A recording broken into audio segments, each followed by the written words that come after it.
Assalamualaikum warahmatullahi wabarakatuh dan salam Kedah sejahtera.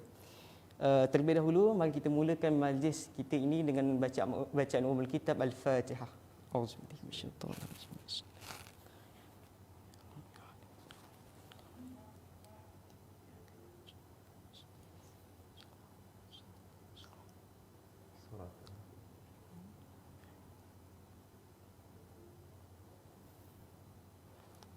Alhamdulillahirabbil alamin wassalatu wassalamu ala asyrafil anbiya'i wal mursalin wa ala alihi wa sahbihi ajma'in. Terlebih dahulu saya nak bacakan sedikit pantun. Sayang kumbang mencari makan, terbang seiring di tepi kali. Selamat datang kami ucapkan, moga diiring restu ilahi. Yang berhormat Ustazah Hajah Siti Aisyah Haji Ghazali, Ahli Majlis Mesyuarat Kerajaan, Pengurusi Jawatankuasa Pembangunan Luar Bandar, Pembasmian Kemiskinan, Pembangunan Insan dan Kesejahteraan Masyarakat Negeri Kedah. Yang dihormati Prof.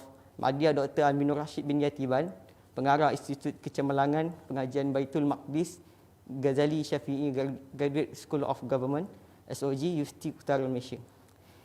Seterusnya, tuan-tuan dan puan-puan, hadirin dan hadirat yang saya hormati sekalian.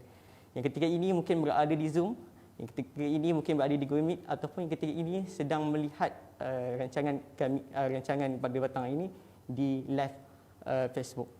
Jadi saya ucapkan selamat datang dan apa khabar semua? Apa khabar dan sihat?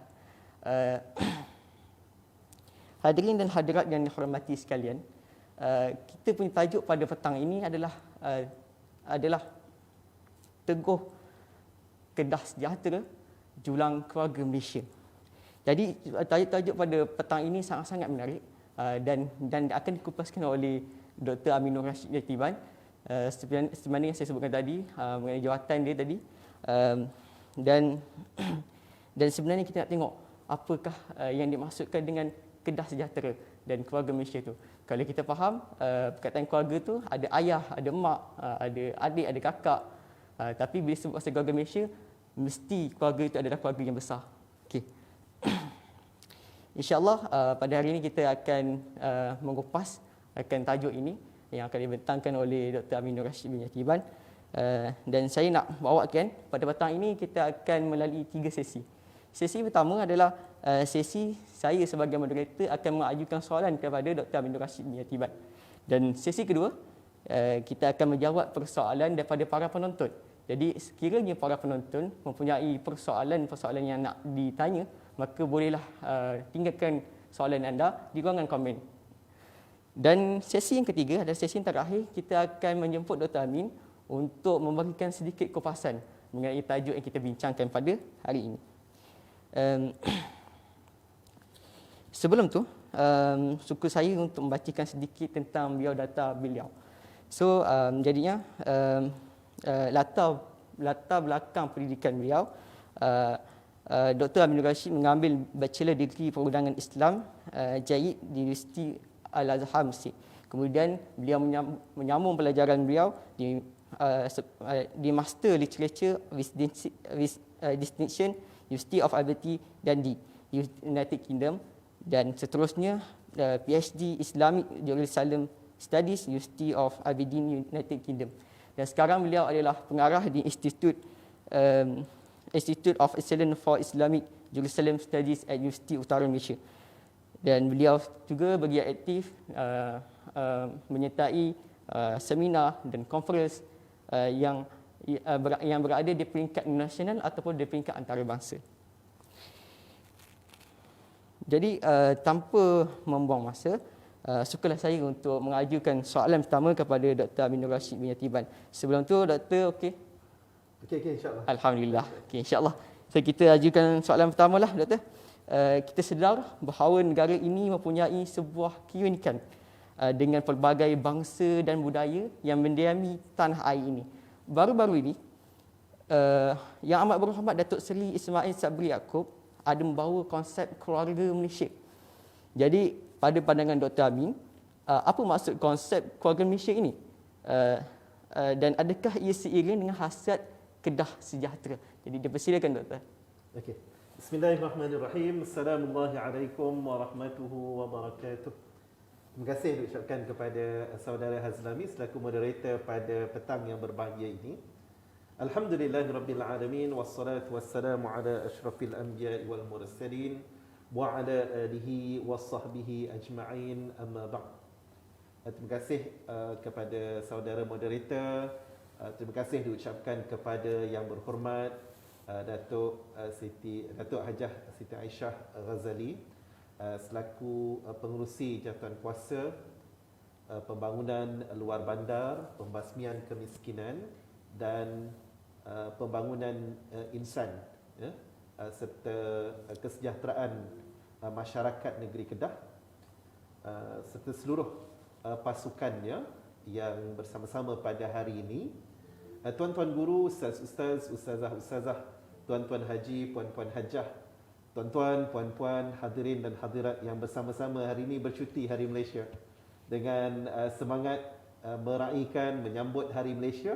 Kita bersama-sama pada petang ini untuk sama-sama membincangkan tentang Teguh Kedah Sejahtera Julang Keluarga Malaysia dengan vibe yang sangat positif, alhamdulillah. Dan saya melihat tuan-tuan puan-puan penuh dengan harapan, penuh keyakinan dan rasa seronok bila dikongsikan tentang konsep keluarga Malaysia dan juga gagasan keluarga Malaysia ini bila pertama kali dikongsikan, dibentangkan oleh Yang Amat Berhormat Perdana Menteri kita, yang insya-Allah saya kira dengan semangat itu ia juga disambut oleh baik daripada kalangan parti-parti politik, daripada kalangan tokoh-tokoh masyarakat, daripada kalangan masyarakat sendiri, dan dengan vibe yang positif ini, saya kira wajar untuk kita melihat dengan lebih dalam lagi bagaimana sewajarnya keluarga Malaysia ini dibawa, bagaimana konsep keluarga Malaysia ini wajar untuk difahami. Dan dalam masa yang sama, sebagaimana yang ditanyakan oleh moderator tadi, bagaimana adakah dia seiring sejalan dengan gagasan Kedah Sejahtera ataupun agenda Kedah Sejahtera, nikmat untuk semua yang dibawa oleh kerajaan negeri Kedah. Jadi macam mana kita cuba untuk melihat perkara ini. Hadirin dan hadirat yang dihormati sekalian, dengan vibe yang positif tadi, bila digambarkan ia adalah sebuah keluarga, Hazlami pun dah berkongsi dengan kita bagaimana wajah keluarga tu. Ada emaknya, ada bapanya, ada anak-anaknya, adik-beradiknya, ada abang long, ada abang ngah, ada mungkin juga kak cik dan seumpamanya. Maka saya kira wajar untuk melihat tentang bagaimana keluarga yang digambarkan dengan keluarga yang bahagia, keluarga yang harmoni, keluarga yang cemerlang, keluarga yang sakinah. Ini apakah asasnya dan apakah tonggaknya bila dia dikemukakan sebagai sebuah keluarga Malaysia yang digambarkan ia adalah cuba untuk membawa idea keterangkuman, inclusivity, inclusiveness of keluarga Malaysia ni. Makna kata semua yang berada di wilayah ini, di tanah ini yang dinamai dengan Malaysia adalah mereka yang akan bersama-sama di dalamnya. Dan keluarga menurut sudut pandang Islam adalah suatu perkara, satu unit yang sangat mulia. Dengan sebab itu dalam Islam, bila mana nak membina keluarga, ia perlu dimulakan dengan akad yang sah. Akad sebagai suatu perjanjian, sebagai suatu kontrak, sebagai suatu usaha bersama untuk membina. Tak ada orang membina keluarga ataupun mewujudkan keluarga untuk merosakkannya. Tetapi sebaliknya, keluarga adalah satu unit mulia yang sangat terpuji sifatnya. Maka dengan itu dalam konteks keluarga Malaysia ini kita perlu melihat kepada tonggak-tonggaknya yang utama. Yang kalau boleh untuk saya kongsikan secara ringkas, ada beberapa tonggak yang perlu untuk diberikan perhatian. Yang pertamanya of course bila kita berbicara tentang keluarga Malaysia, ia adalah merujuk kepada negara Malaysia, entiti Malaysia. Dan hari ini Hari Malaysia. Hari yang Hari Malaysia yang disambut untuk bersama-sama kita melihat dalam konteks Malaysia ini yang secara geografinya menganjur dari Perlis sampai ke Sabah.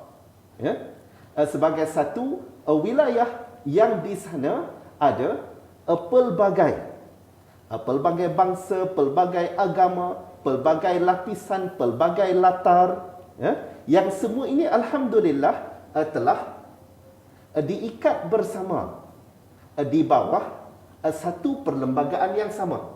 Maka tonggak yang pertama adalah perlembagaan Malaysia yang digariskan di sana, yang diaturkan, disusun, dipersetujui bersama oleh mereka yang terdahulu daripada kita, dan di sana bila berbicara tentang perlembagaan ini, ada beberapa perkara yang menarik untuk kita kongsikan bersama bila cuba untuk mewajahkan keluarga Malaysia ini. Bagaimana contoh bila kita berbicara antara perkara yang asas dalam konteks perlembagaan kita adalah menyebut tentang agama persekutuan contohnya.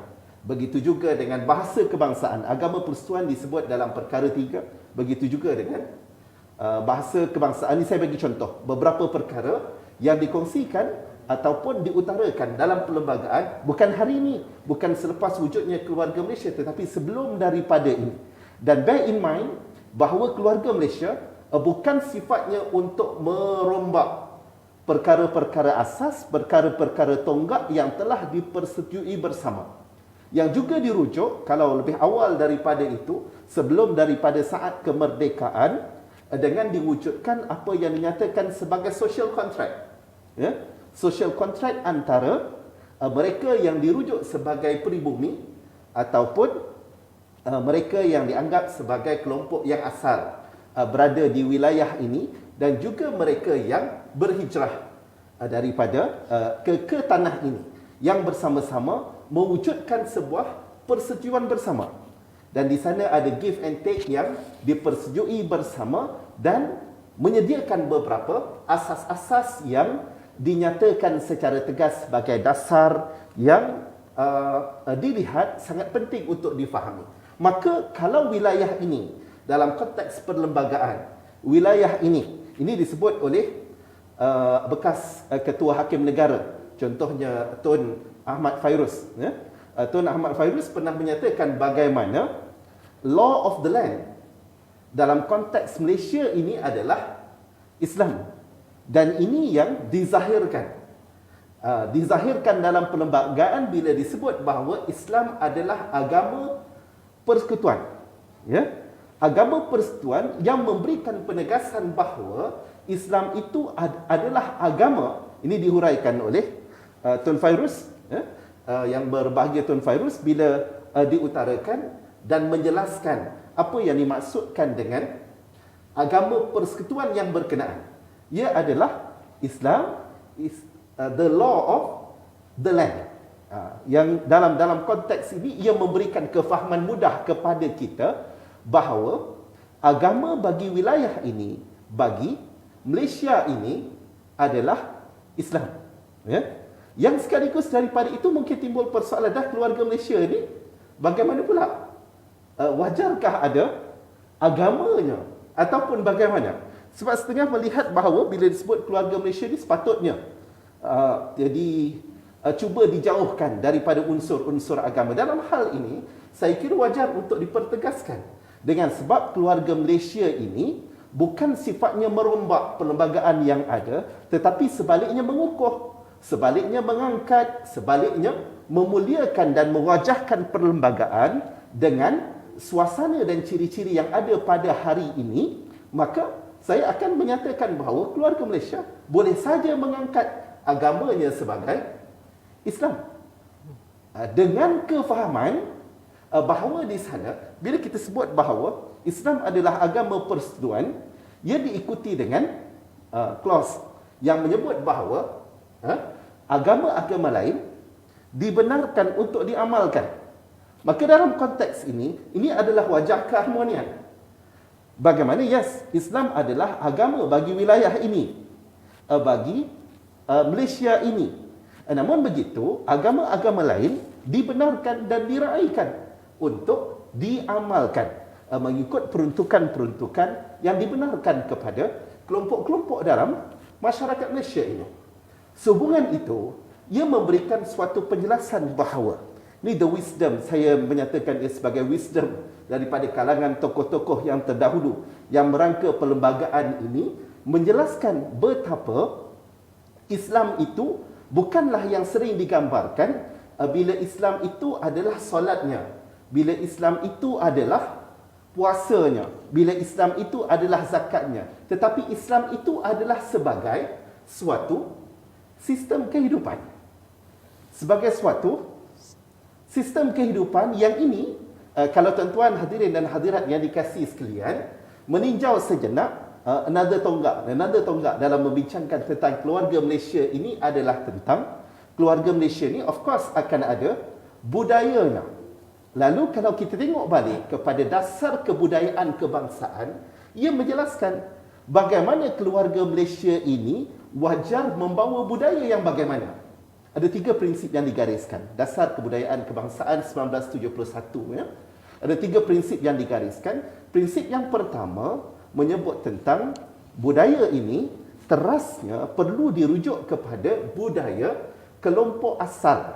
Bahasa mudah kita adalah pribumi, bumi putera dan yang sewaktu dengannya. Makna kata teras budaya kepada Malaysia ya, adalah budaya pribumi dan bumi putera yang asal ya. Yang sekaligus dia ada perbahasan dan juga ayat penghuraian yang panjang. Senang ceritanya, kita dalam lingkungan yang disebut sebagai Nusantara. Dan Nusantara ini yang termasuklah di sana Indonesia, Philippines ya, dan beberapa kawasan yang sewaktu dengannya, termasuklah juga Thailand ya. Dia punya budaya, bila disebut Nusantara, ia adalah rumpun Melayu. Rumpun Melayu. Maka dengan sebab itu, ringkasnya, bila menyebut tentang dasar kebudayaan kebangsaan, terasnya adalah budaya Melayu. Budaya Melayu yang kemudian, teras yang kedua, dengan sebab kewujudan budaya-budaya, sama ada budaya Cina, budaya India, termasuklah juga budaya Arab yang datang ke rantau ini, ke kawasan Nusantara ini, maka teras yang kedua menyebut tentang budaya-budaya yang lain ini perlu untuk diraikan. Yang dengan sebab itu, boleh katakanlah seorang Arab yang kemudian menjadi warga negara dalam konteks Malaysia, maka tidak salah untuk dia membawa budayanya, dan dalam konteks Malaysia kita meraihkan kepelbagaian ini. Maka baik dia adalah budaya Cina, budaya India, budaya Arab, diraihkan. Tetapi bukan sebagai teras.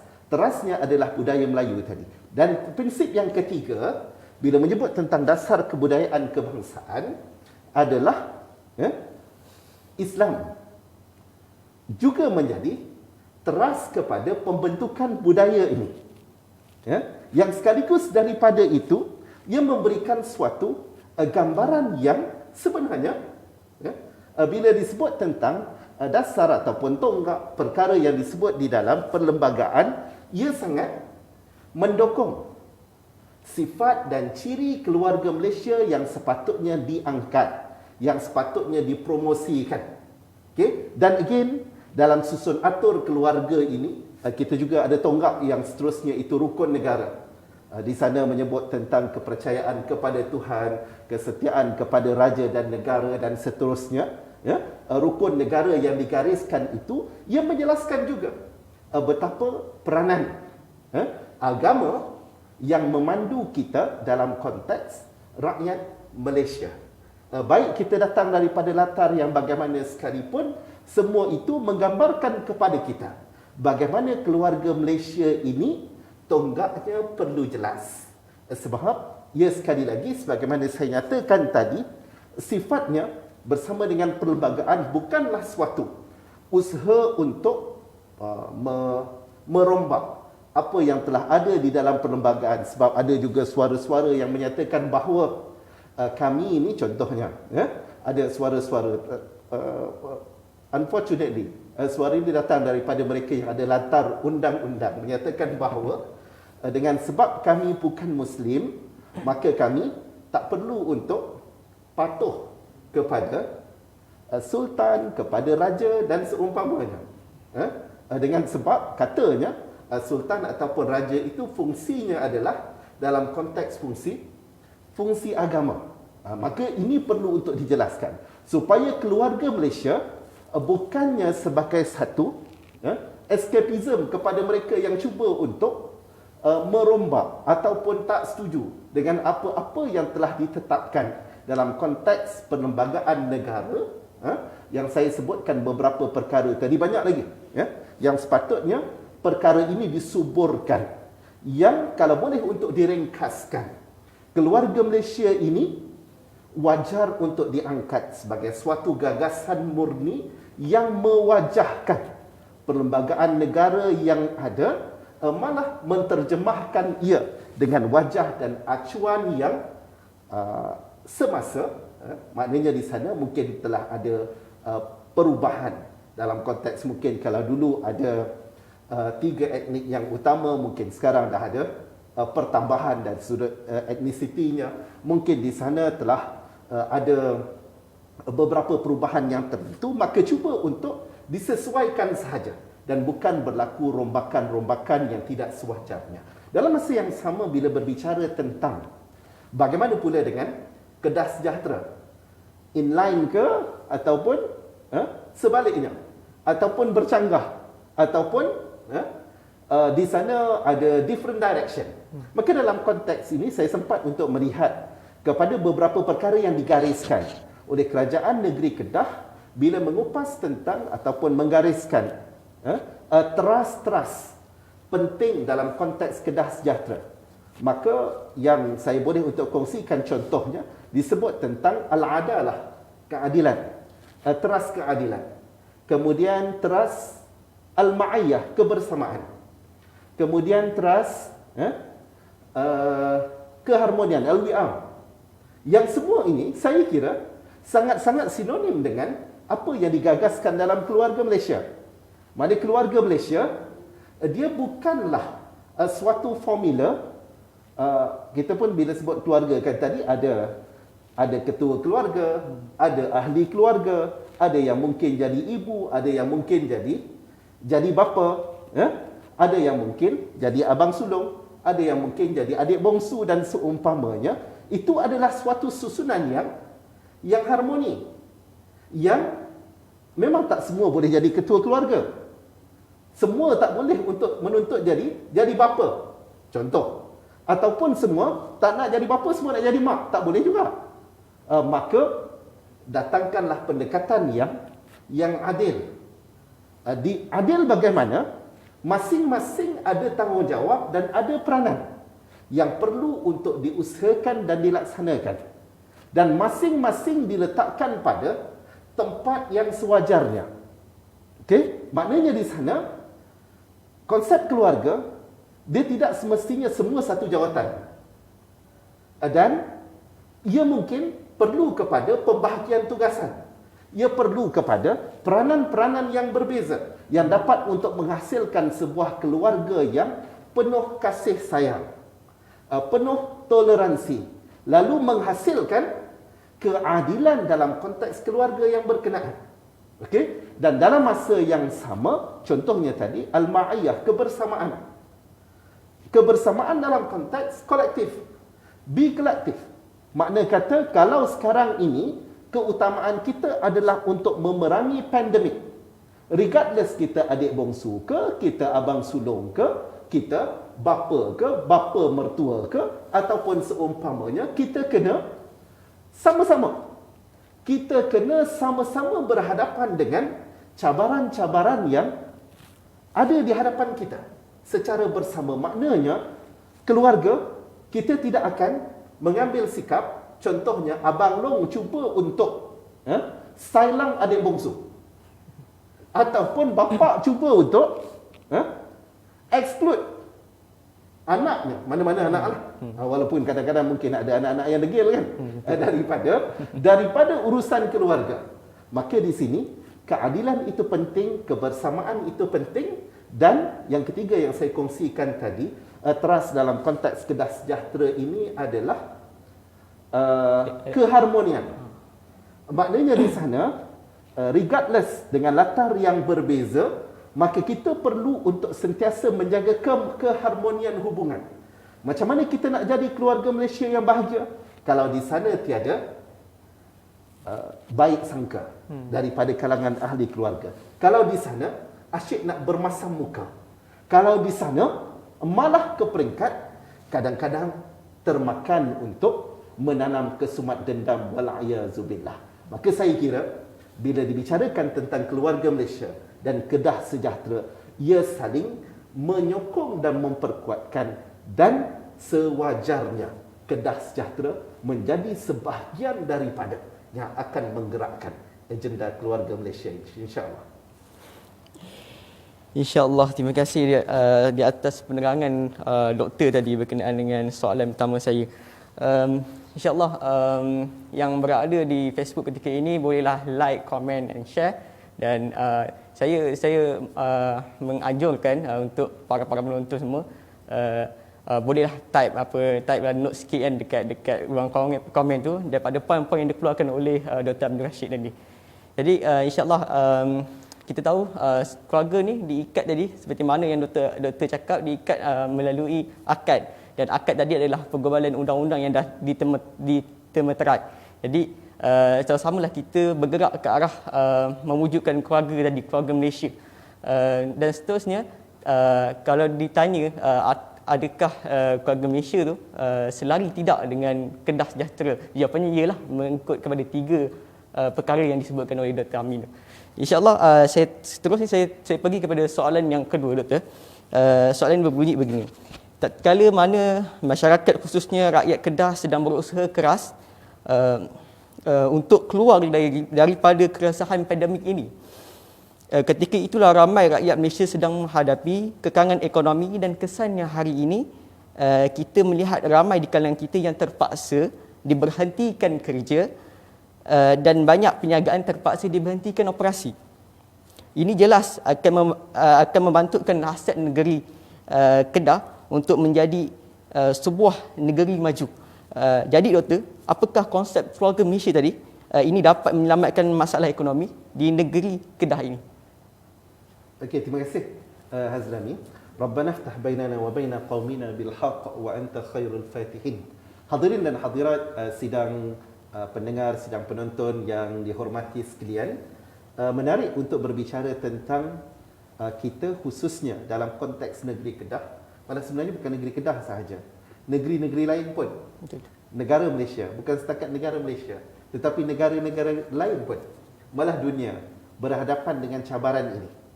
Dengan cabaran dari sudut ekonomi, di sana berlaku mereka yang terpaksa hilang kerja, di sana mereka yang terpaksa diberhentikan, di sana ada yang mengalami tekanan dengan sebab keadaan ekonomi yang sangat mencabar, dengan terpaksa berhadapan dengan pandemik yang tidak menentu dan seumpamanya. Malah dalam konteks negeri Kedah ini, dalam kita berhadapan dengan pandemik pada keadaan yang Kedah masih lagi dalam fasa 1 kan, masih lagi dalam fasa 1, tiba-tiba Kedah diuji dengan tragedi kepala air di Gunung Jerai baru-baru ni.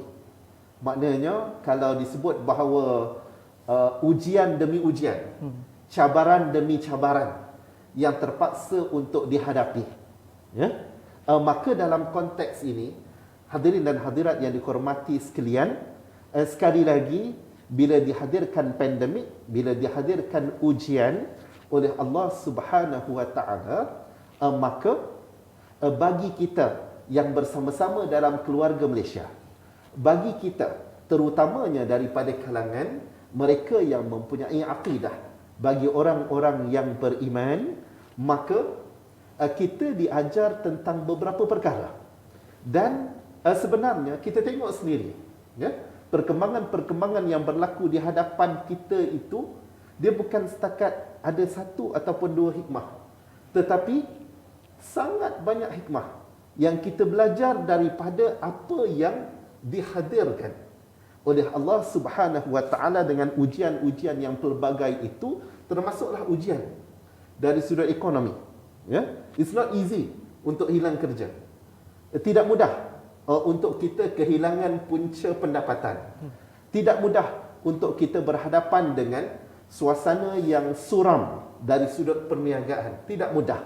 Maka dalam konteks ini, sekali lagi, dengan sebab keluarga Malaysia ini sepatutnya tonggaknya, ya, adalah juga dalam hal yang membabitkan agama. Ataupun saya lebih suka untuk melihat bahawa agama adalah, kalau tadi keluarga Malaysia ada tonggak perlembagaan, dia ada tonggak rukun negara, tonggak dasar budaya kebangsaan, ya, maka rohnya dan jiwa kepada keluarga ini adalah pada agamanya, pada pegangannya.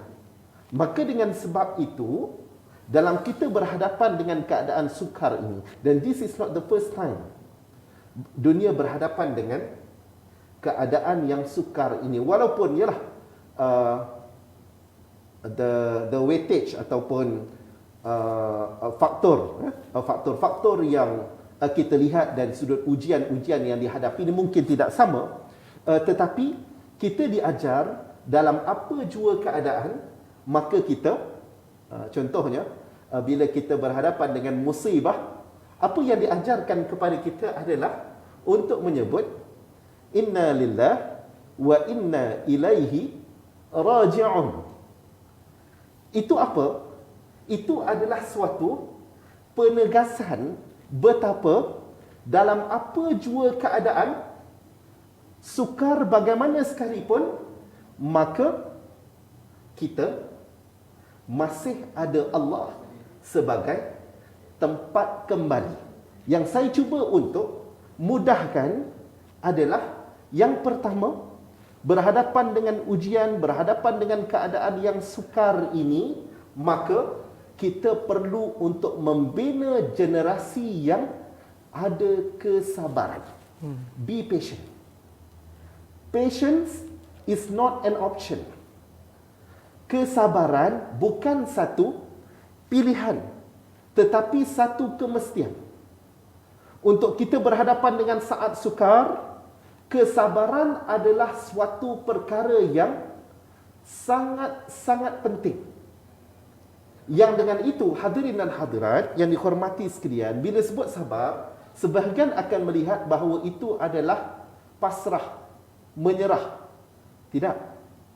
Sabar yang perlu untuk difahami bersama adalah yang disebut sebagai sabar yang konstruktif.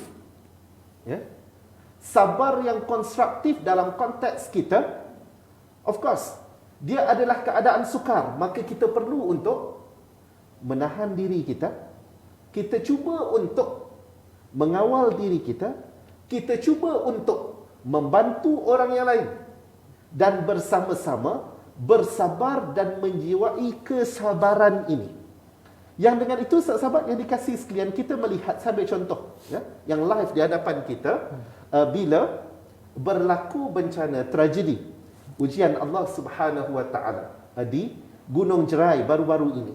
Kita melihat bagaimana, ya, dengan kesabaran daripada pelbagai pihak, baik kerajaan negeri, baik daripada kalangan mangsa-mangsa yang diuji, begitu juga dengan mereka yang berada di sekelilingnya, mereka yang turun bersama-sama membantu. Ini wajah keluarga Malaysia yang bersabar.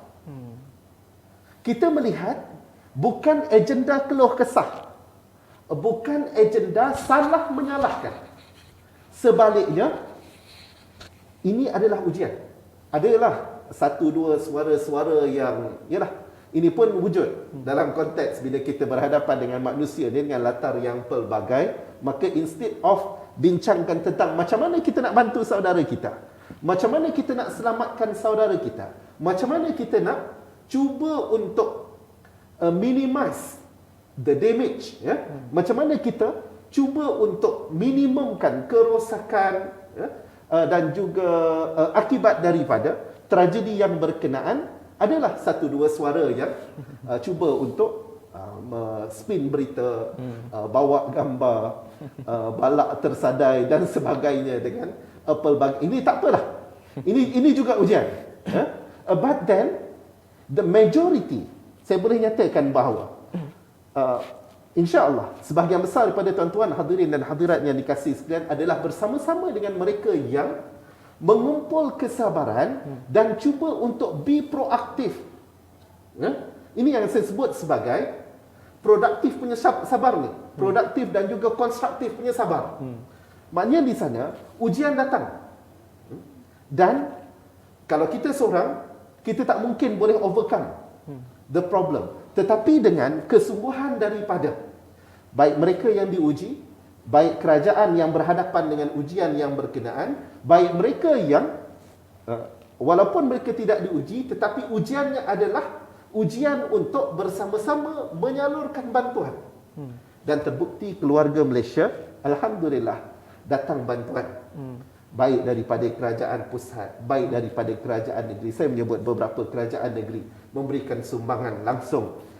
Kelantan, Terengganu, begitu juga dengan beberapa negeri lain turut menyalurkan sumbangan. Begitu juga dengan para aktivis, para sukarelawan daripada kalangan jabatan amal, turun bersama-sama, cuba untuk membantu menyelesaikan keadaan. Dan dalam masa yang sama kita melihat ini juga yang wajar untuk dikembangkan dalam konteks kita berhadapan dengan kesukaran-kesukaran tadi.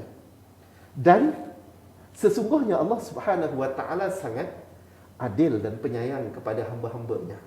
Dalam kesukaran-kesukaran pandemik ini kita berbicara tentang fakta. Kesukaran-kesukaran pandemik ini baru-baru ni, bukan bulan lepas, kalau tak silap dalam bulan 5 ataupun bulan 6 begitu, diumumkan bagaimana Kedah yang biasanya Kedah bukanlah nombor 1, nombor 2 dalam konteks pencapaian pelaburan asing, jumlah pelaburan secara keseluruhan ini. Kedah alhamdulillah diletakkan, dinobatkan dan diumumkan sebagai nombor wahid, nombor 1. Nombor 1 dengan jumlah pelaburan 43 bilion. 43 bilion, alhamdulillah. Ini antara perkara yang bila kita bina kesabaran dan keluarga Malaysia itu sifatnya juga bersabar dan cuba untuk menghasilkan konstruktif sabar ini. Konstruktif tidaklah sit back and relax, tetapi cuba bangkit dan bina bersama. Alhamdulillah, Kedah mencatatkan 43 bilion jumlah pelaburan. Sehingga kalau tak silap untuk kuarter yang pertama, suku pertama. Dan itu tak masuk lagi dengan selepas itu pelaburan daripada ATNS, company dari Austria, another technology company, yang juga membuat pelaburan sebanyak 8.5 bilion. Dan yang terkini minggu lepas diumumkan tentang macam mana Poshare pun akan masuk. Mungkinlah ada yang menyatakan bahawa siapalah yang boleh nak guna Poshare ni. Tuan-tuan hadirin dan hadirat yang dikasihi sekali lagi, keluarga Malaysia tidaklah bila ada pelaburan Poshare semua nak guna Poshare. Tetapi di sana ada limpahan-limpahan dari sudut pelaburan itu, mungkin sebagai pekerja-pekerja yang akan terlibat di dalam pengeluarannya. Begitu juga dengan sumber tenaga manusia secara langsung ataupun tidak langsung yang akan terlibat dengan industri yang berkenaan. Maka ini semua adalah rezeki yang sekali lagi dalam konteks ini saya teringat kepada teras yang ke-6 dalam Kedah Sejahtera, iaitu an-numu wal barakah.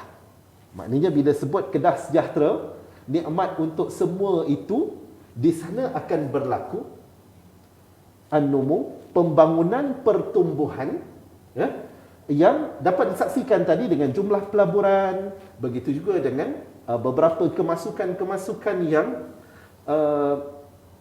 yang luar biasa, daripada kebiasaan mungkin akan dilihat Kedah ni biasa tidaklah nombor satu, tapi alhamdulillah Allah kurniakan yang berkenaan, maka di sana dia ada aspek keberkatan, barakah, yang sekali lagi ini menegaskan betapa pentingnya keluarga Malaysia tidak mengkesampingkan, malah menjadikan ia sebagai teras.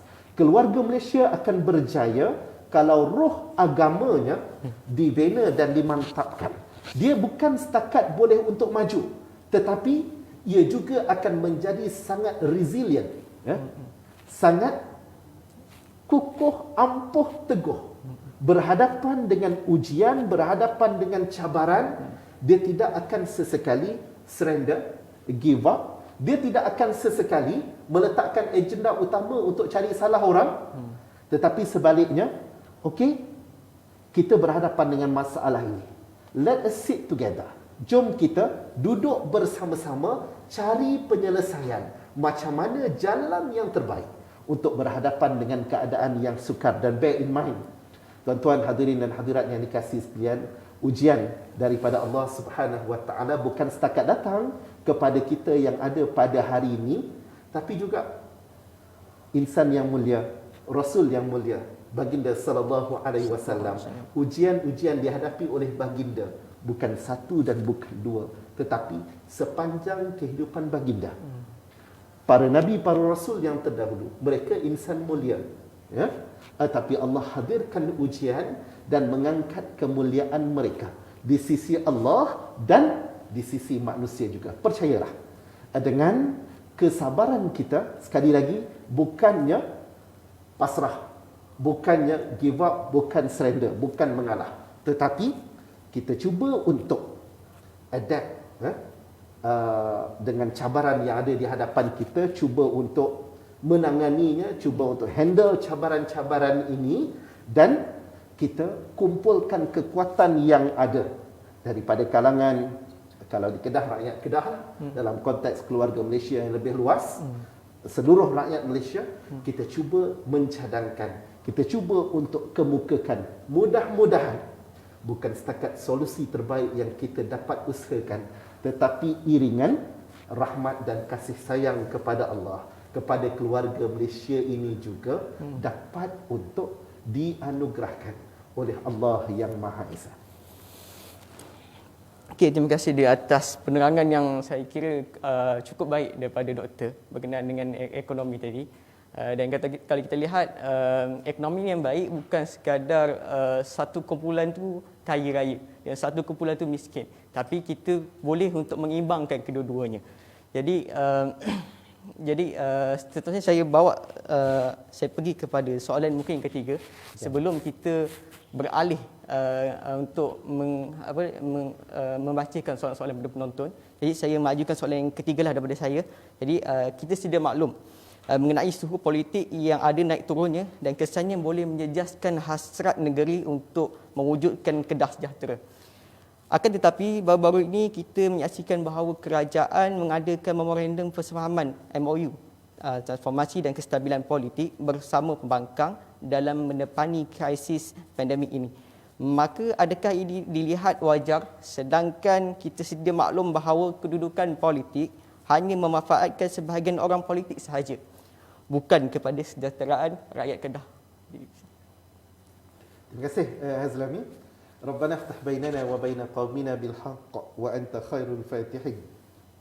Alhamdulillah, dalam minggu ni sebelum kita bersama-sama menyambut Hari Malaysia, kita dikongsikan dengan khabar gembira. Saya menyambutnya sebagai khabar gembira. Bila mana dibuat satu kind of MOU, memorandum persefahaman antara parti-parti politik dalam kerajaan dan juga parti-parti politik di kalangan pembangkang, walaupun tidak semua, daripada kalangan kira ringkasnya adalah kerajaan dan juga Pakatan Harapan sebagai komponen utama dalam pembangkang, untuk bersetuju dengan beberapa perkara yang digariskan dan antara lain memberikan suatu penegasan kind of gencatan politik. Makna kata tidak akan berlaku lagi ataupun tidak sepatutnya akan dicetuskan lagi suasana-suasana yang sebagaimana kita sama-sama lalui sebelum daripada ini. Bila berlaku perubahan kerajaan, kemudian perubahan kerajaan yang ada hilang majoriti dan kemudian diuji sekali lagi, makna kata diuji untuk mencari mereka yang mempunyai majoriti untuk meneruskan kepimpinan dan seumpamanya. Maka dalam konteks ini saya akan menyambutnya dengan alhamdulillah. Sekurang-kurangnya mereka macam-macam ulasan kan, adalah juga yang agak skeptik, ada yang menyindir, ada, tapi saya melihat bahawa majoriti rakyat Malaysia, alhamdulillah, majoriti keluarga Malaysia ni alhamdulillah melihatnya dengan pandangan yang alhamdulillah, at least tidak akan lagi berlaku sekurang-kurangnya sehingga ke hopefully sampai kepada pilihan raya umum yang seterusnya pada tahun dijangkakan 2023 kalau tak silap ya. Maka hadirin dan hadirat yang dikasihi sekalian, dalam konteks ini dalam suratul Anfal Allah Subhanahu wa taala juga menyebut dan mengingatkan kepada kita, wa in janahu lis-salmi fajnah laha wa tawakkal 'ala Allah. Dalam ayat 61, bagaimana ringkasannya adalah kalau sekiranya mereka cenderung kepada perdamaian, maka hendaklah kita memberikan respon dan mengusahakan, try to accommodate, cuba untuk mengakomodate usaha-usaha ke arah perdamaian yang berkenaan. Dan dalam konteks ini ia digambarkan perdamaian dengan the so-called musuh. Maka dalam konteks keluarga Malaysia ni, walaupun pembangkang, saya melihat mereka juga adalah part of keluarga Malaysia. Dia tidaklah sampai ke peringkat musuh, the so-called musuh yang dimaksudkan. Maka ia adalah satu perkembangan yang baik bila masing-masing cuba untuk mewujudkan suatu perdamaian atas nama apa sekalipun. Dan saya kira wajar juga diberikan kredit kepada mantan yang amat berhormat Perdana Menteri sebelum ini yang pernah mengusahakan dan memberikan penawaran yang berkenaan, tapi for whatever reason tak dapat untuk mencapai sasarannya. Itu pun ada yang menyebut macam lebih kurang je kan. But then kali ini diterima, tak apalah. Yang penting telah diterima, maka menjadi tanggungjawab kepada semua pihak dalam konteks keluarga Malaysia ni untuk kita menghormati keputusan yang telah diambil secara bersama dan cuba untuk menyemarakkannya lagi. Maknanya try to materialize agenda yang telah digariskan dan dipersetujui bersama.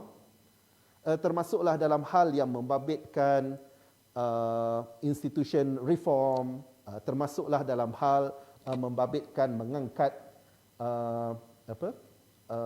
sistem kehakiman. Makna-makna kata berlaku pengasingan yang jelas dalam konteks sistem kehakiman dan beberapa perkara yang merupakan perkara yang positif dalam konteks kita untuk maju ke hadapan. Okay? Of course, di sana akan ada ruang penambahbaikan, pemurnian. This all the process yang kita perlu untuk hadapi dan cuba untuk menyempurnakannya pada kadar yang sebaiknya insya-Allah. Maka dalam konteks ini, hadirin dan hadirat yang dihormati sekalian, saya akan mencadangkan dan menyeru kepada semua untuk sekurang-kurangnya kita menyatakan syukur kepada Allah. Kita boleh untuk sujud syukur, menyahut ataupun menyambut kesediaan semua pihak untuk mewujudkan keadaan yang lebih baik. Saya tidak memberikan jaminan ia mesti lebih baik. Kalau tengok kepada perkembangan awal-awal parlimen itu pun adalah juga masih lagi dengan perangai lama sebelum daripada ni. Tapi pada saya, ia adalah proses pematangan. Dan dalam konteks ini saya kira dia adalah reflect atas apa yang antara lain pernah diusahakan. Termasuklah mereka yang pernah membawa gagasan budaya politik matang dan sejahtera. Ya? Di mana ini yang sepatutnya kita ada. Ini yang sepatutnya keluarga Malaysia ada dalam konteks politiknya. Iaitu, kita mungkin boleh berbeza. Tetapi, kita perlu untuk menghormati antara satu sama lain. Kita perlu untuk, contohnya, kalau ia merupakan suatu kebaikan, tak kiralah kita datang daripada pembangkang ataupun kerajaan, maka dokong bersama. Bila berhadapan dengan pandemik, sepatutnya kita put aside perkara-perkara yang mengasingkan kita, membezakan kita. Sebaliknya, kita fokus untuk berhadapan dengan keadaan yang sukar ini.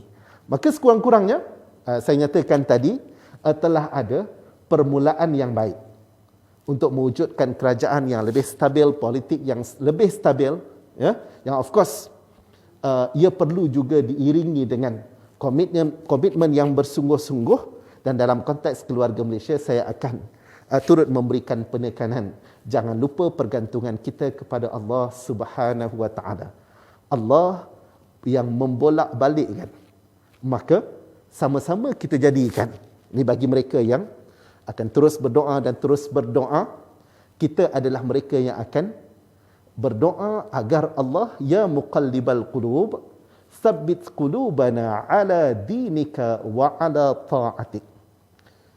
MOU, transformasi yang dibuat ataupun usaha-usaha yang digagaskan, semua kena comply dengan ketaatan kepada Allah Subhanahu wa taala. Kesungguhan untuk membawa dan meletakkan hak Allah di tempat yang sepatutnya. Maka mudah-mudahan bila kita berhadapan dengan pandemik, bila kita berhadapan dengan saat sukar, ia adalah juga peringatan daripada Allah. Mungkin di sana ada yang sedikit mengabaikan perkara-perkara yang dituntut oleh Allah.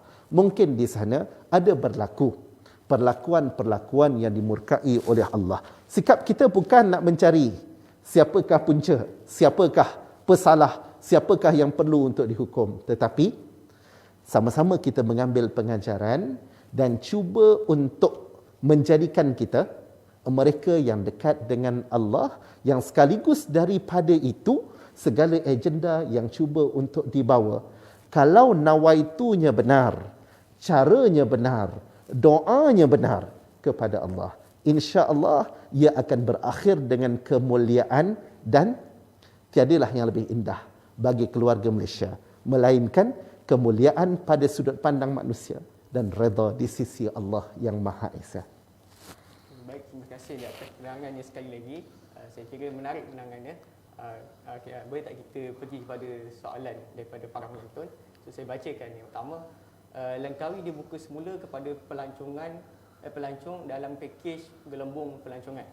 Apa kewaspadaan di Kedah supaya negara luar yang datang tidak membawa COVID-19? Okay. Terima kasih kepada saudara yang bertanya ini, daripada saudara Muhammad Asri yang bertanya tentang Langkawi yang telah dibuka pada hari ini secara rasmi malam tadi di majlis perasmiannya, dan hari ini telah saya tengok pun liputan banyak trip ya, yang baik dari jalan udara maupun jalan darat. Maka dalam konteks ini saya tidak menjawab bagi pihak negeri Kedah.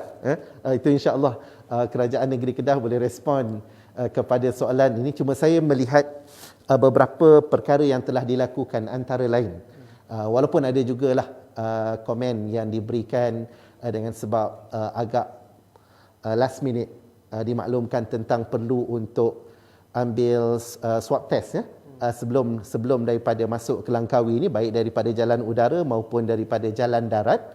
Namun saya melihat itu adalah satu langkah preventive measure yang telah diusahakan. Maknanya selain daripada mereka telah fully vaccinated, telah divaksinkan dengan melengkap 2 dos, mereka juga disyaratkan pelancong daripada luar. Dalam konteks ini mungkin kebanyakannya masih lagi dalam majoriti adalah daripada kalangan pelancong domestik, tapi tengok gambar tadi ada juga daripada pelancong daripada luar, alhamdulillah. Anyway, maka syarat yang seumpama ini saya kira wajar untuk dilaksanakan. Ia mungkin ialah jadi ada yang menyatakan dia jadi lambat sikitlah the proses kan nak masuk dan seumpamanya, maka itu adalah lebih baik berbanding tak ada. Sebab bila walaupun telah lengkap vaksinasi ini, kebarangkalian untuk dijangkiti itu masih ada. Jadi walaupun dia tidaklah sebagaimana mereka yang tidak divaksinkan, so that bila buat swab test ini, sekurang-kurangnya ia adalah inisiatif yang wajar untuk dipuji untuk memastikan mereka yang masuk itu memang bebas daripada COVID-19. Dalam masa yang sama, saya kira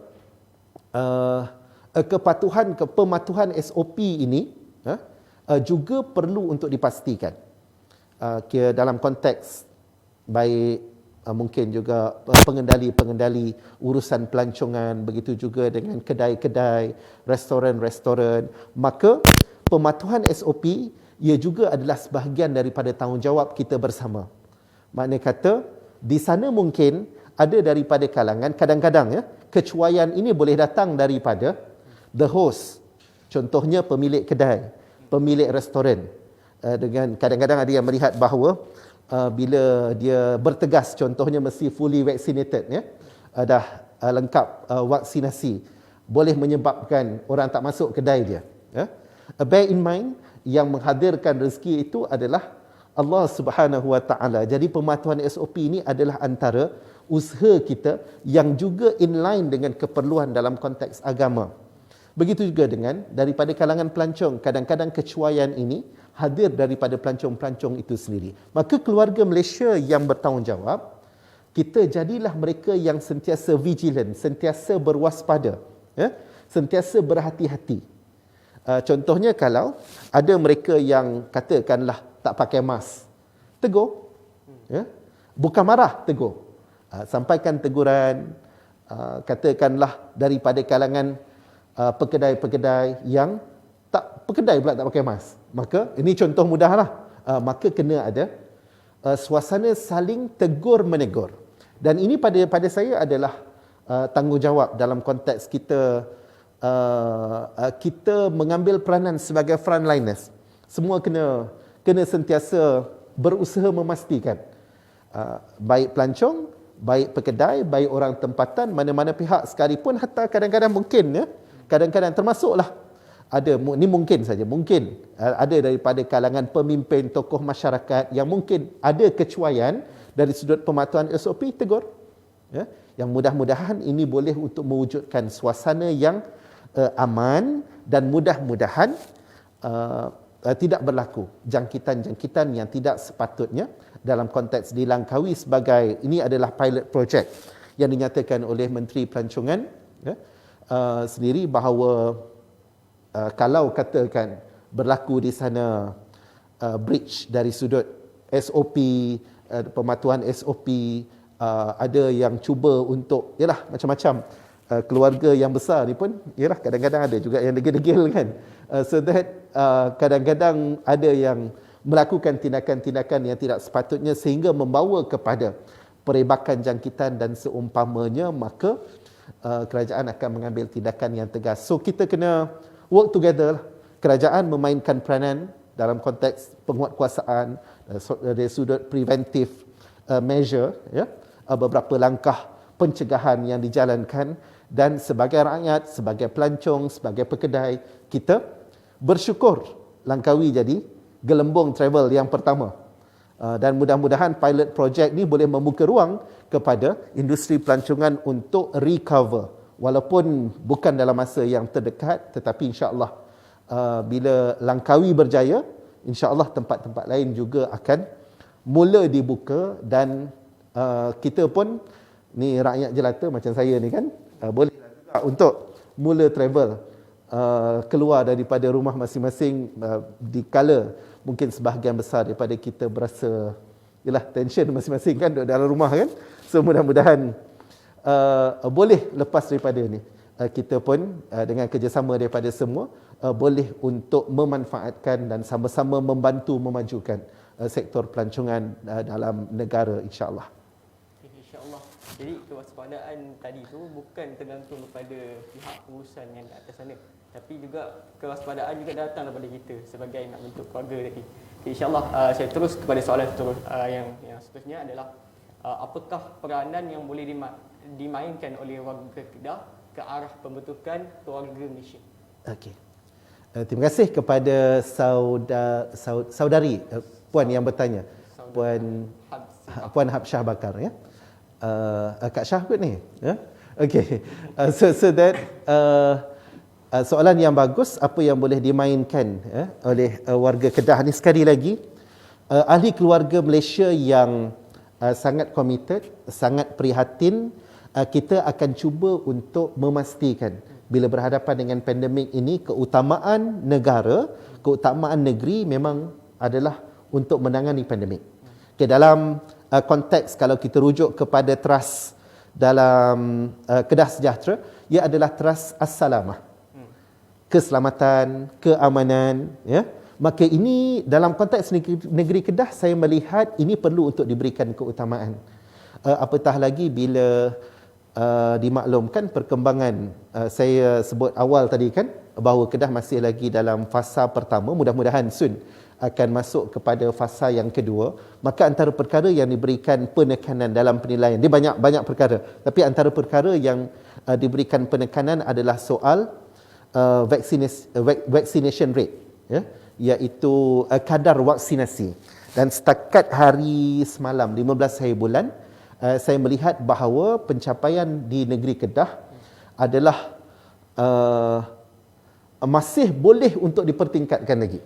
Sebab yang fully vaccinated, kalau tak silap, dalam 57%, 57.5%, 57.5%, manakala yang sekurang-kurangnya satu dos dalam 81%.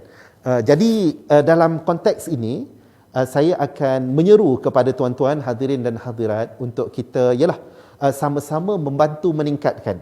Pencapaian itu sudah bagus.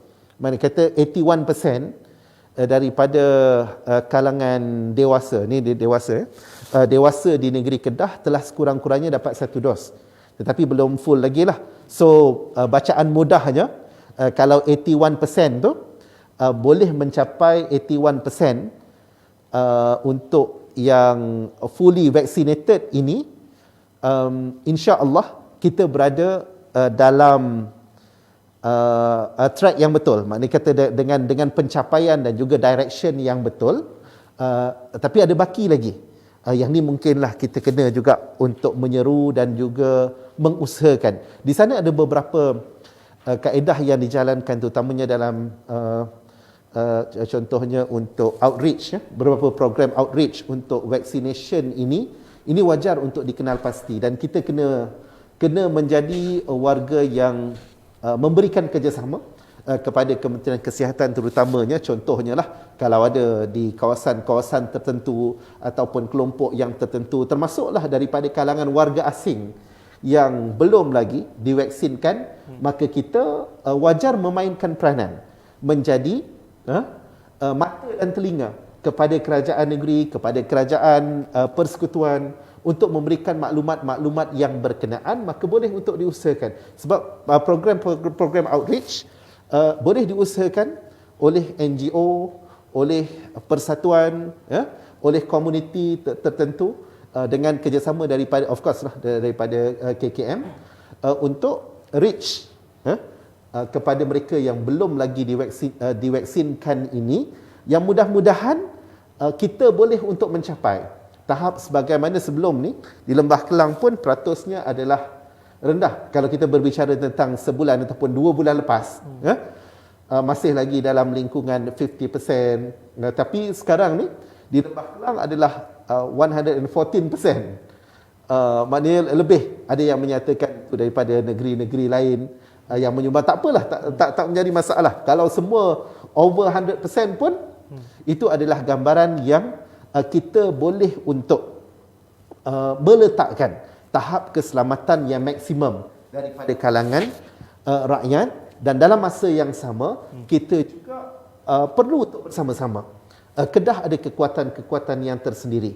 tokoh-tokoh masyarakat Kedah pun ramai, daripada kalangan menteri-menteri dari Kedah pun berapa menteri dari Kedah?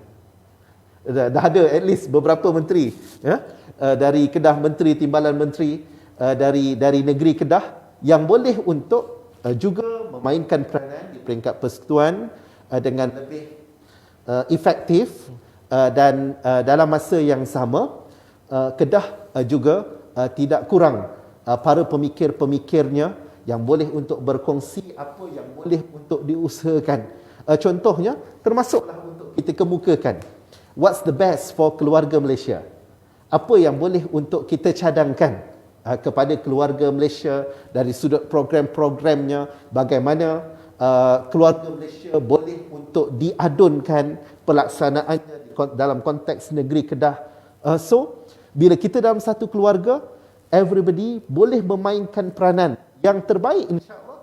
Maka insya-Allah ini juga adalah suatu gambaran bagaimana satu hadis yang baginda sallallahu alaihi wasallam sebutkan bahawa antum sughratun min sugharil Islam.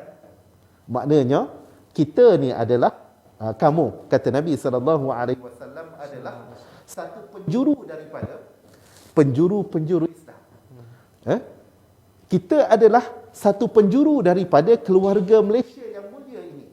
Maka kita kena mainkan peranan pada tahap kemampuan kita yang terbaik. Kalau kita adalah mahasiswa, maka kita memainkan peranan sebagai mahasiswa yang bertanggungjawab, mahasiswa yang proaktif, mahasiswa yang bersama-sama mendukung gagasan keluarga Malaysia dengan acuan yang betul. Kalau kita adalah pekerja, kita menjadi pekerja yang cemerlang. Kalau kita adalah tokoh-tokoh masyarakat, ketua-ketua komuniti, maka kita insya-Allah memainkan peranan pada sudut-sudut penjuru-penjuru kita. Dan mudah-mudahan peranan kita yang kita cuba untuk mainkan ini, kita bukan setakat melihat ia pelengkap kepada keluarga Malaysia, tetapi tanggungjawab kita sebagai warga Malaysia, tanggungjawab kita sebagai hamba Allah, tanggungjawab kita sebagai khalifah di muka bumi Allah Subhanahu wa taala, insya-Allah. Baik, insya-Allah kat situ kita boleh tengok bagaimana peranan kita sebagai keluarga Malaysia tadi. Selepas ini mungkin kita boleh tanya rakan-rakan kita yang belum lagi ambil vaksin, minta untuk dia ambil vaksin supaya kita dapat capai herd immunity tadi. Jadi insya-Allah ini adalah soalan yang terakhir sebelum kita pergi kepada kesimpulan, Doktor. Tuan panel, ini daripada Padang Serai Yusni Yusof.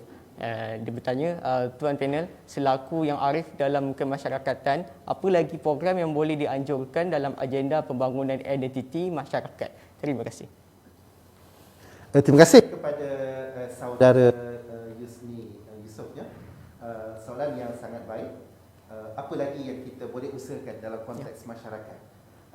Tuan-tuan hadirin dan hadirat yang dikasihi sekalian, dalam kita berhadapan keadaan yang sukar ini, we have to admit kita wajar untuk menerima hakikat bahawa banyak juga yang diuji dengan keadaan yang down, keadaan yang bila berhadapan dengan cabaran yang sukar, bila berhadapan dengan pelbagai masalah, sebahagian, saya tak nyatakan sebagai sebahagian besar, tapi sebahagian daripada masyarakat kita berada di dalam keadaan zon yang tertekan. Dan ini boleh berlaku baik kepada Muslim, baik kepada non-Muslim, baik kepada masyarakat latar bangsa ataupun seumpamanya. Maka dalam konteks ini, saya kira wajar untuk kita membanyakkan sama ada program ataupun inisiatif untuk kita bina kembali. Dia bukan setakat bina ekonomi, tapi juga bina semangat. Bina kembali roh rakyat kita, warga kita, bahawa we can survive. Kita boleh untuk bersama-sama. Kita boleh untuk maju bersama. Kita boleh untuk recover. Dan ini insya-Allah akan mewujudkan suatu suasana di mana kita adalah masyarakat yang sentiasa care kepada mereka yang berada di sekitar kita. Kita lah yang kena tanya jiran-jiran kita, tanya khabar mereka. Mungkin jiran kita antara yang hilang kerja, Mungkin jiran kita adalah daripada kalangan mereka yang ada kerja tetapi bila berlaku pandemik ini, mungkin di sana terjejas dari sudut pendapatan. Maka kitalah yang mula bertanya dan mewujudkan itu dari sudut kesedaran masyarakat, dan dalam masa yang sama sebagaimana yang saya nyatakan tadi, bila masyarakat berhadapan dengan keadaan-keadaan yang sukar ini, maka kita kena banyakkan, termasuklah banyakkan program-program ziarah, dengan mengikut SOP, makna kata ziarah dan juga bertanya khabar. Termasuklah di sana mungkin kita kena banyakkan lagi care line ni. Maksudnya kita tidak sekadar bergantung kepada siapa yang call kita, tapi mungkin kita mulakan dengan agenda untuk call. It's not an easy task, bukan satu perkara yang mudah, tapi mungkin boleh diambil peranan. Contoh saja. Mungkin satu unit dalam pembangunan luar bandar ni, dalam jawatan kuasa pembangunan luar bandar ini akan cater keperluan masyarakat di kampung, maka kita care line ni yang akan menghubungi mereka, bukan sekadar menerima panggilan, tapi kita cuba untuk approach mereka yang mungkin tidak pernah dihubungi, mungkin tidak pernah diberikan bantuan, ya. Jadi kita mainkan peranan bersama, insya-Allah. Itu satu. Kemudian dalam masa yang sama kita moving towards mula pembukaan masjid dalam kapasiti yang lebih besar, tetapi bukan dalam masa yang terdekat. Maknanya kata untuk terus buka masjid-masjid, surau-surau, maka di sana kadang-kadang ada yang agak berlaku kekosongan dari sudut pengisian agama. Walaupun kita boleh kata bahawa banyak aja pengisian-pengisian daripada YouTube dan sebagainya kan, tapi tak semua ada peluang untuk akses kepada perkara-perkara yang berkenaan. Maka dalam konteks ini boleh juga untuk kita mewujudkan, kita tak perlu kepada kelompok-kelompok yang besar-besar, tetapi kelompok-kelompok termasuk keluarga sendiri. Contohnya satu keluarga satu juzuk seminggu katakan membaca Al-Quran bagi ke keluarga yang Muslim. Bagi yang non-Muslim boleh juga dicadangkan program-program yang berkaitan untuk membina rohani masyarakat kita, sama ada yang agak kekosongan, sama ada yang diisi dengan perkara yang melalaikan ataupun yang hilang pedoman. So mudah-mudahan dengan minda yang terisi, jiwa yang terisi, keluarga Malaysia kita akan kembali berseri, akan kembali bangkit, akan kembali insya-Allah, dan kita adalah sebahagian daripada, bukan lagi penonton, bukan lagi penyokong, tetapi insya-Allah penggerak-penggeraknya. Okay? So insya-Allah itu mungkin soalan terakhir yang saya kira menjawablah persoalan daripada Panasar Yusni Yusof. So kita pergi kepada sesi terakhir kita. Ini kesimpulan daripada apa yang kita bincangkan mengenai tajuk Teguh Kedah Sejahtera Julang Keluarga Malaysia, insya-Allah. Okey. Terima kasih Zlami, dan terima kasih kepada tuan-tuan puan-puan yang terus bersama-sama, baik melalui channel Zoom ataupun melalui FB Live ataupun daripada mana-mana talian yang lain, ya. Mudah-mudahan Allah Subhanahu Wa Taala merahmati tuan-tuan puan-puan semua, dan saya sangat bersyukur menjadi sebahagian daripada tuan-tuan dalam konteks Kedah Sejahtera, dalam konteks keluarga Malaysia ini, yang alhamdulillah saya cuba sekadar berkongsi, ya, berkongsi apa-apa yang difikirkan sesuai untuk kita move forward, ya, dengan keadaan yang lebih baik. Dan yang lebih penting lagi adalah peranan tuan-tuan, puan-puan, hadirin dan hadirat yang dihormati sekalian. Sesungguhnya Allah Subhanahu Wa Taala tidak pernah mendatangkan sesuatu ujian itu sebagaimana yang kita biasa bacakan dalam surah Al-Insyirah. Fa inna ma'al usri yusra, inna ma'al usri yusra, yang memberikan suatu gambaran kepada kita betapa setiap perkara yang sukar itu pasti di sana Allah akan iringi dengan kebaikan. Saya kongsikan tadi beberapa perkara ataupun beberapa kisah yang menggambarkan betapa Allah Subhanahu Wa Taala nak datangkan rahmatnya, kasih sayangnya, gambaran bantuannya dalam keadaan tidak disangka-sangka, kadang-kadang mungkin bermula dengan satu ujian yang dihadirkan. Maka menjadi tanggungjawab kepada kita bersama, insya-Allah. Allah Subhanahu wa taala adalah Maha Adil, Maha Pengasih, Maha Penyayang kepada kita. Terlalu banyak rahmat dan kasih sayang daripadanya, peluang-peluang yang dibentangkan di hadapan kita.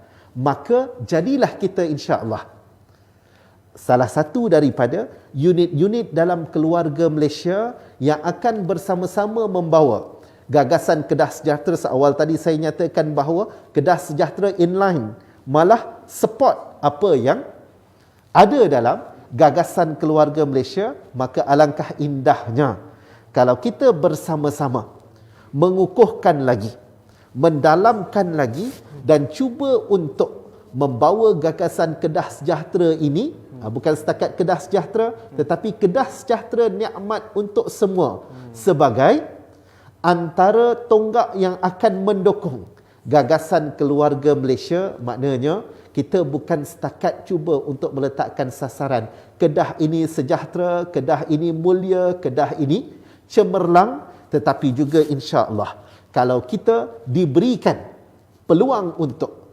mencipta kejayaan, kita diberikan rahmat dan kasih sayang, kita diberikan peningkatan dari sudut ekonomi, peluang-peluang pekerjaan dan seumpamanya, sebarluaskanlah kepada mereka yang berada di sekitar kita. Mungkin mereka di Penang, mungkin mereka di Perak, mungkin mereka di Kelantan, mungkin juga di Lembah Kelang, dan mudah-mudahan Kedah Sejahtera akan menjadi katalis kepada perubahan, baik dari sudut ekonomi, baik dari sudut politik, baik dari sudut sosial, ke arah kita memperkasa keluarga Malaysia dan meletakkannya dengan kejayaan yang cemerlang dan terbilang pada sudut pandang manusia, dan lebih utama di sisi Allah yang Maha Kuasa. Saya mohon keampunan kepada Allah Subhanahu wa taala kalau ada perkara yang lari daripada landasan kebenaran, terutamanya dalam mengupas ayat Allah, juga hadis baginda sallallahu alaihi wasallam, dan minta maaf kepada tuan-tuan, puan-puan, hadirin dan hadirat kalau ada di sana perkara yang mengguris ataupun menyalahi hasrat mana-mana pihak. Moga-moga Allah Subhanahu wa taala ampunkan kita bersama, dan moga-moga kita boleh bersama-sama menggembling tenaga dan upaya bersama Kedah Sejahtera menjulang keluarga Malaysia, insya-Allah. Wallahu a'lam bis-shawab. Aqulu qali hadza wastaghfirullahal azim li wa lakum wa billahi hidayati wat taufiq. Wassalamu alaikum warahmatullahi wabarakatuh, dan terima kasih semua. InsyaAllah, terima kasih di atas penerangannya sekali lagi dengan kesimpulan yang saya kira baik. Jadi saya nak maklumkan di sini ada istimewa untuk para penonton webinar Vaksin Rohani. Kat sini kita ada sediakan satu kuis, kuis yang mana sesiapa yang menjawab kuis ni ataupun soal jawab ni, hadiah wang tunai menanti untuk 10 orang yang bertuah. So insya-Allah kita cubalah untuk mana-mana para penonton bolehlah untuk jawab kuis yang ada. So insya-Allah saya kira kita dah sampai kepada penghujung webinar ni. So saya kira banyak manfaat yang kita dapat daripada webinar yang diadakan pada petang ini, dan insya-Allah seandainya kita ada rezeki, ada jodoh, kita jumpa lagi lah, insya-Allah. Dan saya suka untuk tutup dengan satu pantun yang berbunyi, pohon berangan tempat bertemu, girangnya rasa si anak dara. Baiklah Tuhan membawa ilmu, binalah bangsa, bangunkan negara. So insya-Allah saya tutup kita punya webinar pada petang ini dengan tasbih ghafar dan suratul Nas.